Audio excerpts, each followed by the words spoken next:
Hey everybody, it's Wednesday night. I'm getting ready to pack up for Nova. I'm leaving tomorrow after work, so I'm going straight to the airport from work. So I won't be arriving in DC until actually 1:30 at night.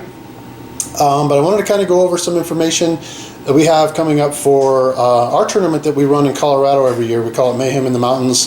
It's kind of a flyer that we're going to be handing out at Nova to some of the players there, as well as post this online so that people get a chance to jump on over to the website and check it out. It's going to be run November 7th and 8th. Basically, you can go out to the Facebook groups here.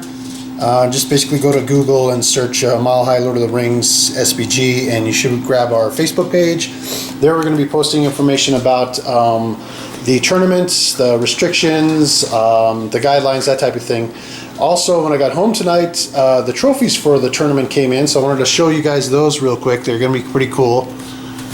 So we're going to be handing these out in addition to the prizes and stuff. So people that sign up, I think it's going to be, roughly $40 entry fee for, it's a 2-day event that will cover lunches, and we'll be giving away prizes, boxes of miniatures, that type of thing, along with these trophies. So we've got like best painted, got best general, best overall, best sportsman, and then we have the Lord of the Rings prize, which is going to be something new this year that we're offering up. It's going to be kind of secret objectives that we're going to put out on the markers, or on the map. They're going to be markers on the map for each tournament.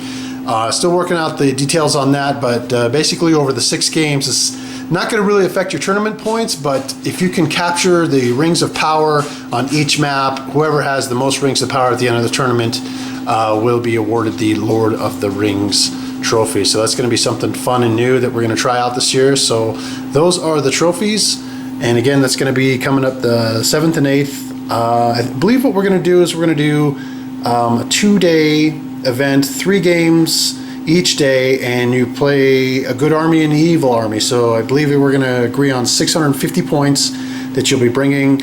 A good force and an evil force using the Hobbit and the SBG, the Lord of the Rings SBG rules, the source books, kind of basically the same thing that Nova and the GBHL guys run for their tournaments, with some exceptions. There will probably be some models that we won't allow, and there will be some certain scenarios that we probably won't play. So we'll be posting more information online as we shore up all those rules and guidelines for that. So definitely check out the Mile High Lord of the Rings SBG Facebook page, and there we will be posting more details to come. But like I said, it's going to be a 2-day tournament. Should be a lot of fun. It's at a local gaming store here, Collectors Mania. They're basically in Parker, Colorado, which is about, I would say about maybe 15-20 minutes from the Denver metro area, so it's not too far. If you guys are willing to travel in, that type of thing, we definitely would love to have more people come down and participate. It's an annual thing that we do every year, and this year we're going to be doing it beginning of November, so hopefully it'll give you guys enough times if you're thinking about it. Also, you can shoot me an email too at I believe you just post comments on the channel and it will go to my email, and then I can answer any questions from there. So that's some information about the tournament we are running up, that we will be running this November. And again, I'll be handing out some of these flyers at Nova too, so hopefully we can build some interest from some of those guys as well. So maybe we can get some guys around the United States to be willing to travel to Denver for this, and who knows, internationally is always welcome as well, so that'd be great. As far as Nova goes, just getting packed up. I've got all my miniatures loaded up here in the Citadel case. I hope TSA does not give me any grief. There are some metal miniatures in here, including some that they might consider, I don't know. With TSA, you never know. So, I mean, if somebody wants to give me grief about bringing a metal fell beast on board, then, it's kind of ridiculous. It's not like I'm going to bring down the plane with wielding the Witch King of Angmar or something like that. So it's kind of ridiculous. But hopefully they will, be able to take a look inside the case and see the miniatures and nothing else in there dangerous. And hopefully they won't give me any problems with boarding this, bringing this on as my carry-on. So I got that. Should be the proper dimensions to fit above, up top. I've got them all packed in here. I'm going to show you these real quick. They're all kind of packed rather well. Some of these are a little loose, but that's just so they can they can see what they are in there. I've got some more down underneath, and got the fell beast there wrapped up with popcorn and stuff, so hopefully they'll be fine. I got the display boards I'm going to bring with them. They're packed up in my suitcase themselves, and the guy that's coming with me from Colorado, Brandon, you might have seen him on the channel. He's going to be bringing some miniatures on his carry-on, some of the terrain and stuff in miniatures with his carry-on luggage and his suitcase as well. So hopefully everything will make it to DC, and we won't have any problems with getting that all transported and displayed up and play some games. We've signed up for 3 events. We're going to be playing tomorrow night. Actually, no, tomorrow night we get in. So Friday we're going to be playing in the Chaos of Arda event, which I believe is a 600 point list, 4 armies per table, and it's basically who can score the most cards. They're going to be like objective cards, and I think you get 3 a round or 3 a turn, and you can hand one of them in if you don't think you can score that objective for that turn. Otherwise, whoever scores the most objective points before first army reaches 25% on the table will win that event. So it's going to be kind of just like it says, chaos. So that should be fun. I'm playing basically Mordor, variation of Mordor lists for all my events, and Brandon's going to be playing Gondor. So we're going to see how we fare. For doubles, Brandon and I are going to be playing a Mordor list for doubles, and hopefully should be fairly competitive. We're going to try it out and see how that goes. And then for the GT, I went with a pure fluff list. I think it's competitive. I think I'll do well. I don't think I'm going to, by all means, get destroyed. I hope that it plays fairly well. I got a decent model count in it. I've got a fairly strong leader, which will help as far as keeping him alive, and then helping he can get in there and kill some leaders as well. So hopefully he'll score me some points that way. But it's a fluff list. You're not going to see any silly combos in there. You're not going to see any, Alfred Legolas or anything along that line. It's basically based off of the Witch King of Angmar.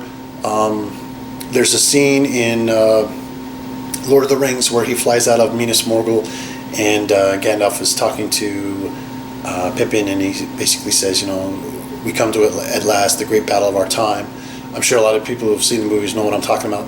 And he flies and lands on top of Minas Morgul with the green lights shining up on him, and the guys are starting to march across the bridge. So I've finished that display board. I'm really excited to show you guys. I'll go ahead and show that to you as I take videos out there, so that'll probably be a follow-up to this video as I get out there and get to record some other armies that are out there and some people. So hopefully I will get to capture that display board as it's completed. I was able to get some gargoyles that sit out in front of it, as well as the winding stairs, and get Frodo, Sam, and Gollum on there as well. So it's really cool. I hope you guys enjoy it. I really like the way it turned out.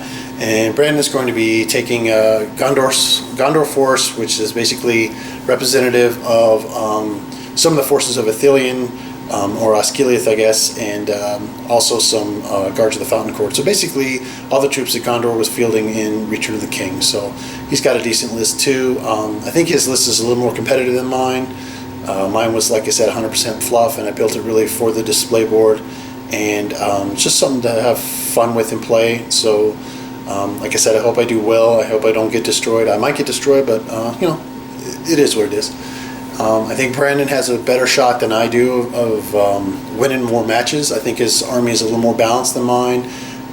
It's got a lot of flexibility, a lot of forgiveness, so if he's not rolling well early on in the match, it's got a chance to come back and turn that tide, because as you guys know, if you're rolling poorly on the dice, it doesn't matter how well you play tactically, you just can't beat that 6 if you're not rolling 6s. So he does have a decent model count in his army, and he's got a lot of good, a high might force there, and he's got a lot of heroes spread throughout his force. So he's got an ability to call heroics, combats, heroic marches, heroic strikes. Looking over the objectives that they posted, I think his army can do really well on capturing multiple objectives, moving models off the force or off the table, as far as I think that's reconnoiter. And to the death too, I think he'll do rather well as long as he can keep his hero protected. I think he can break the opposing army, and probably near the end of the battle, if he can hurry up, get a hero kill in there as well. So I really like his force. I really like the list that he's bringing. I like my list too, and I think it'll be fun to play, but I just think of the two that we're bringing, mine's more fluff and his is going to be definitely more competitive. So I'll be happy to see how Brandon does, and Brandon usually rolls a lot better than me anyway, so hopefully he'll bring that hot dice with him. So anyways, I just wanted to give you guys a heads up as to some information on Mayhem in the Mountains, as well as give you a little bit of a preview of what we're bringing to Nova. Oh, by the way, on this troll here, I wanted to show you this troll. That's going to be for Chaos and Arda. That's a little conversion that I finally finished. I've been kind of playing. If you look at the my profile picture on the channel, you'll see there's a troll chieftain there standing there. So this is actually that model, but I was able to finish getting it set up the way I wanted, and I'll just go and show you that, and we'll end the video with this. But hopefully this guy will do some damage in the Chaos of Arda and get some big hurls in there, and that's kind of indicative of what he's doing. So he has the guy there from Gondor dismounted, and he's I think this was actually in one of my previous videos. I think Marcus recorded it when Marcus and I played the World Campaign, so I think you guys have already seen this. But yeah, he's definitely going to be fun to play. He's got great fight, great stats, and hopefully amongst the chaos he'll be able to do some pretty fun things, hurl a lot of models around. So he'll be fun to play at least. So we'll go and end it on that. I hope everybody